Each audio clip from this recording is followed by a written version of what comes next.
Fanzona 150 com escape alumínio. Agora está passando por um upgrade.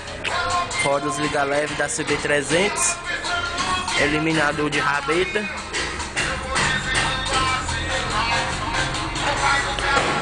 retrovisores Sport, manoplas Spider,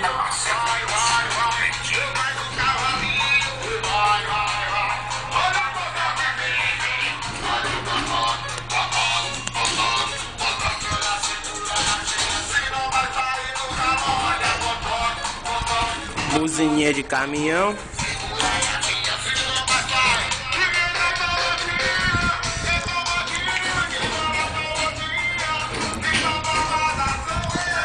só o olhinho.